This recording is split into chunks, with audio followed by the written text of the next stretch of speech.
بسم الله الرحمن الرحيم. اللهم صل على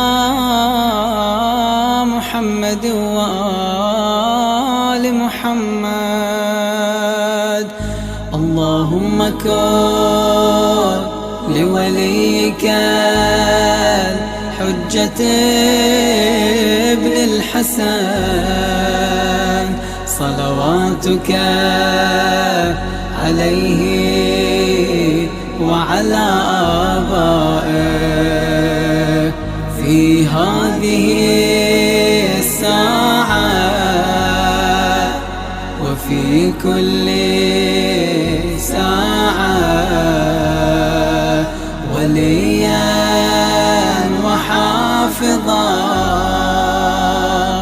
وقائدا وناصرا ودليلا وعينا حتى تسكنه أرضك طوعا وتمتعه فيها طويلا. صل على محمد وآل محمد.